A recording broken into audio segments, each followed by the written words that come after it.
Otep à tous, bien-aimés frères et sœurs. À toute chose, malheur est bon.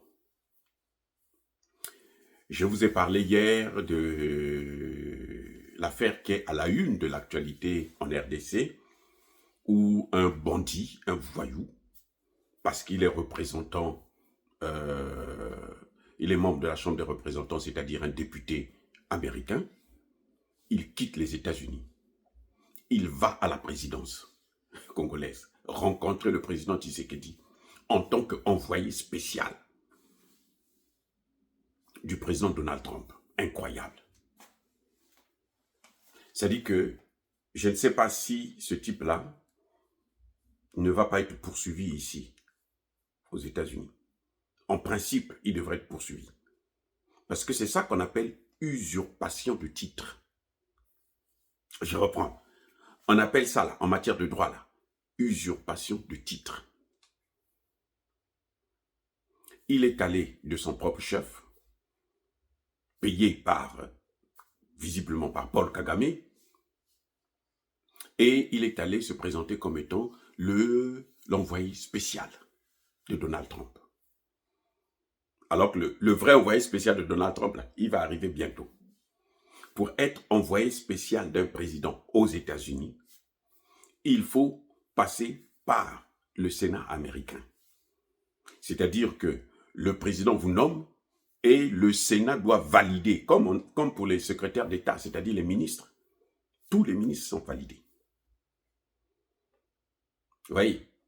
Donc lui, il n'a jamais été connu comme étant envoyé spécial. Au ministère des Affaires étrangères ici, ce qu'on appelle le secrétariat d'État américain, il n'est pas connu comme étant envoyé spécial. Et ce monsieur, c'est un bandit, c'est un brigand. Je dis, hein, je pèse mes mots, c'est un bandit, c'est un brigand. C'est un ancien militaire, un soldat américain, qui a été viré de l'armée à cause du mauvais comportement. Vous comprenez? Ça dit que c'est incroyable. Il a été viré de l'armée à cause du mauvais comportement. Ce monsieur a été chassé de son église parce qu'il courait après toutes les filles qu'il voit rencontrer. Il a multiplié, il a trompé sa femme à plusieurs reprises avec les femmes de l'église. Au point où l'église a dit, ne viens plus prier ici, va prier ailleurs. Parce que toi, tu n'es pas sérieux. Aujourd'hui, c'est maintenant l'ambassade des États-Unis qui se désolidarise.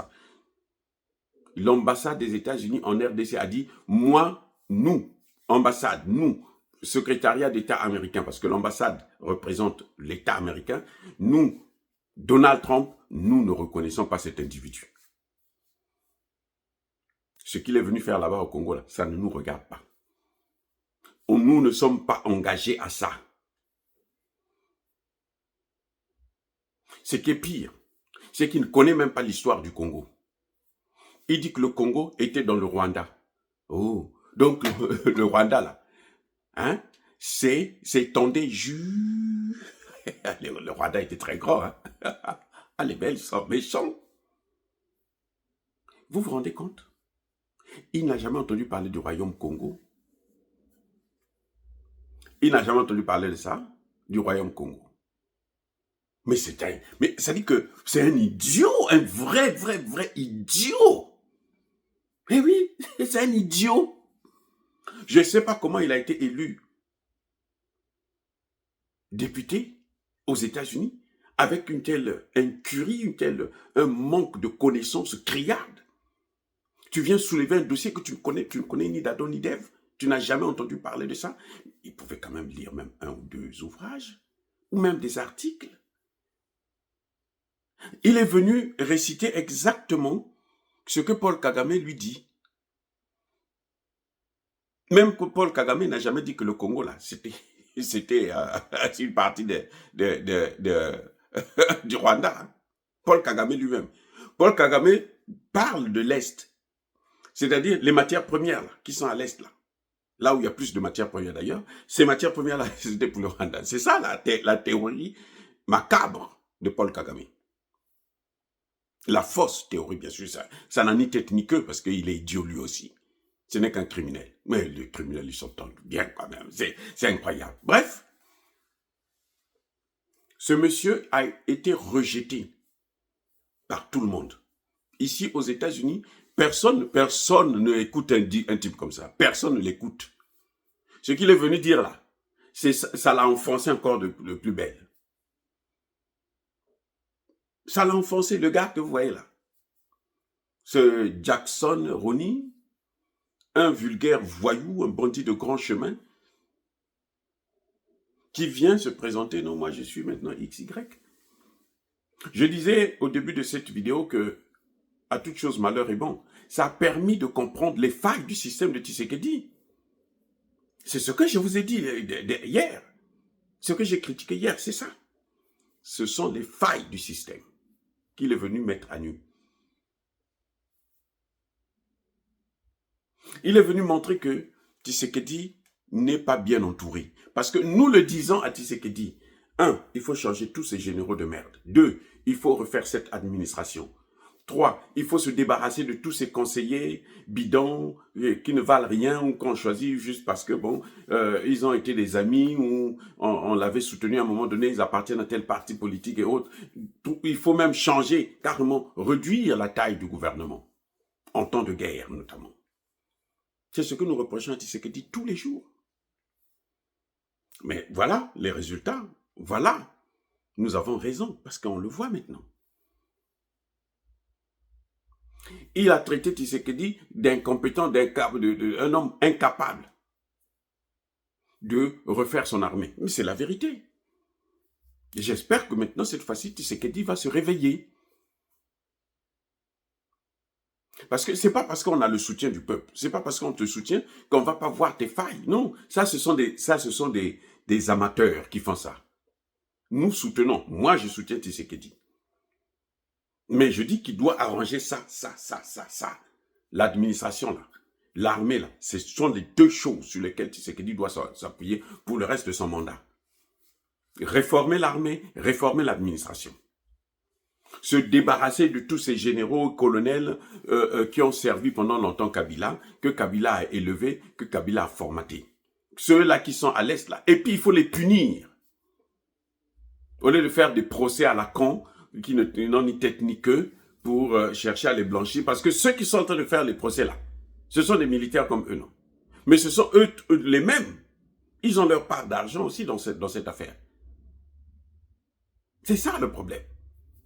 Il faut que Tshisekedi prenne des décisions maintenant. Il faut qu'il se réveille. Parce que s'il ne se réveille pas là, eh ben, ce que le type là a dit là, ça va se confirmer. C'est-à-dire que les gens vont plutôt croire à ces mensonges, à ces imbécilités, ils vont croire à ça si Tshisekedi ne fait pas le bon travail. C'est-à-dire s'il ne réforme pas son armée et son administration. C'est la clé. La résolution de la crise au RDC est là. C'est pas parce que les Américains vont signer des accords ou quoi, machin. Non, c'est pas ça. La résolution, c'est la réforme de l'armée, c'est la réforme de l'administration. Et c'est ce qui va rendre l'État fort. Et quand un État est fort, il peut maintenant faire face aux problèmes. Vous voyez Traoré, Tiani, Assimi Goïta, c'est ça qu'ils sont en train de faire. Même Kaka Déby, c'est ça, rendre l'État fort. Kaka Déby, il y avait un opposant qui l'a emmerdé, qui se trouve être son oncle à lui. Il l'a neutralisé. Parce il a pris des armes. Parce qu'il voulait repartir. Il était d'abord déjà un rebelle. Il voulait encore reprendre avec ça. Kaka Déby l'a neutralisé. Et il commence à être respecté. Je ne dis pas qu'il faut tuer les généraux, tous ces généraux, non. Je dis qu'il faut les écarter.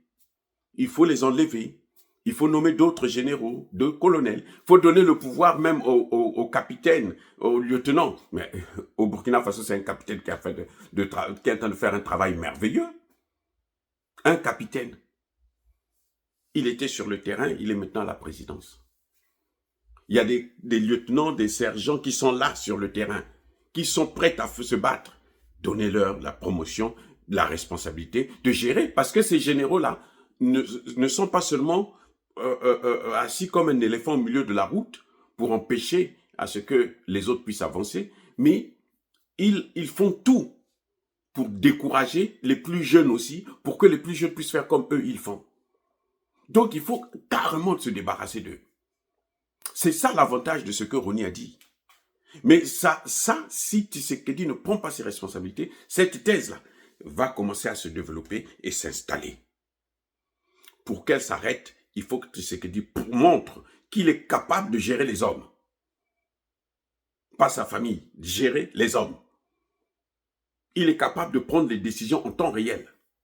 Il n'attendra pas de midi à 14 heures. Il ne va pas lésimer sur les moyens pour mettre de l'ordre dans son armée et dans son administration. Ce sont les deux choses qui sont au cœur de l'échec du Congo face à un petit Rwanda qui ne voit absolument rien. Les amis, soyez bénis, abondamment bénis par le Dieu des Kémites, par nos ancêtres fragilisés, mais que tous ceux qui persécutent le continent africain, le pillent et le déstabilisent, qu'ils soient noirs, blancs, chinois, arabes, juifs, indiens, qui qu'ils soient punis, maudits, foudroyés, neutralisés, écrasés, effacés par le Dieu des Kémites et par nos ancêtres fragilisés. Vive l'Afrique éternelle, j'ai dit et j'assume.